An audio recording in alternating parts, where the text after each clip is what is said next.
Hello दोस्तों, welcome to स्टोरा फ्लॉग्स। यहाँ हम अतीत की रोचक कहानियाँ और वर्तमान की महत्वपूर्ण घटनाओं पर गहराइयाँ से चर्चा करेंगे।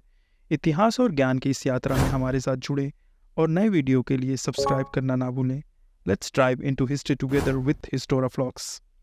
आज हम बात करेंगे एक ऐसे युद्ध की कहानी जिसने भारत के इतिहास को नई दिशा दी। ये कहानी है कारगिल वार की, जिसमें हमारे भारतीय वीरों ने अपनी बहादुरी और बलिदान से साबित किया कि भारत ने ना कभी हार माना है और ना ही कभी माने।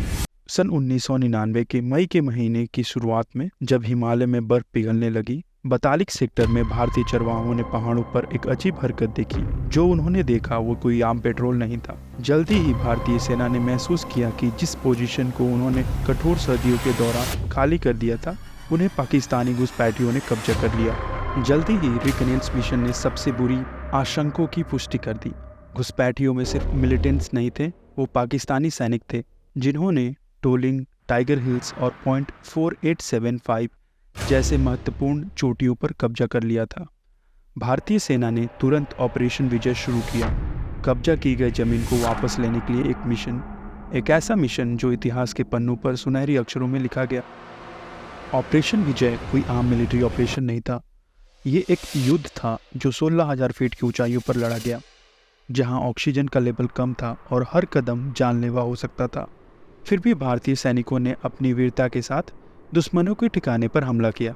सबसे भयानक लड़ाई टोलोलिंग पर लड़ी गई, जो क्रूशियल नेशनल हाईवे नंबर 1 पर सीधा नजर रखती है। कई दिनों तक भारतीय सैनिकों ने भारी आर्टिलरी और मशीन गन के सामना करते हुए जान की बाजी लगाई। आखिरकार एक कठोर लड़ाई के बाद टोलिंग को दोबारा जीत लिया गया। यह एक महत्वपूर्ण जीत थी जिसने युद्ध में एक नया मोड़ ला दिया। युद्ध के दौरान अद्भुत वीरता की कहानियां सामने आई, ऐसी कहानियां जो आने वाली पीढ़ियों को प्रेरित करेंगी। ऐसे ही एक नायक थे कैप्टन विक्रम बत्रा, जिन्हें पॉइंट 4875 पर लड़ाई के दौरान अपने निडर नेतृत्व के लिए जाना जाता है। उस पॉइंट को बाद में उनके सम्मान में बत्रा टॉप का नाम दिया गया। भारी दुश्मन और अनेक कठिनाइयों के बीच कैप्टन बत्रा और उनके साथियों ने ऊंचाइयों पर चढ़ाई की। दुश्मन को आश्चर्य करते हुए उनके प्रचलित शब्द "ये दिल मांगे मोर" भारतीय फोर्सेस के लिए एक नारा बन गई। लेकिन ये जीत बड़ी कीमत पे आई।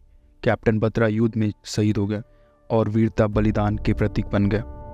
कारगिल युद्ध से कई और नायक उभर कर आए, जैसे लेफ्टिनेंट मनोज कुमार पांडे, योगेंद्र सिंह यादव और राइफलमैन संजय कुमार, जिन्होंने अपनी बहादुरी के लिए परमवीर चक्र, भारत का सर्वश्रेष्ठ सेना सम्मान प्राप्त किया। जुलाई 26 सन 1999 तक भारतीय फोर्सेस ने अधिकतर कब्जा की गई भूमि को दोबारा जीत लिया था और एक सीज फायर का ऐलान किया गया। यह दिन अब हर साल कारगिल दिवस के रूप में मनाया जाता है। हमारे पूर्व प्रधानमंत्री श्री अटल बिहारी वाजपेयी जी ने इस विजय के बाद कहा, हमने एक कठिन लड़ाई लड़ा और एक महान विजय प्राप्त किया। ये तो दुनिया ने देखा, अब दुनिया ये देखेगी कि हम शांति की रक्षा के लिए और अपनी शक्ति का भी प्रदर्शन कर सकते हैं। हमारे सैनिकों ने अपने कर्तव्य निभाया और देश को गौरवित किया।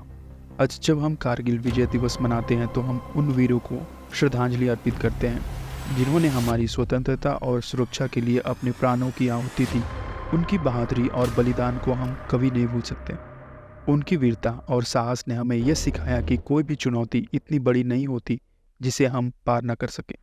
अगर आपको ये वीडियो पसंद आया तो please do like and subscribe, share your thoughts, suggestions in the comment below. Thank you. लड़ाई अभी चलेगी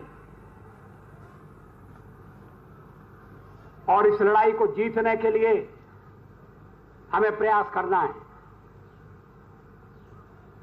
लड़ाई के परिणाम के बारे में भी मेरे मन में कोई संदेह नहीं है। हमारी विजय निश्चित है और हम विजयी होकर दिखाएंगे।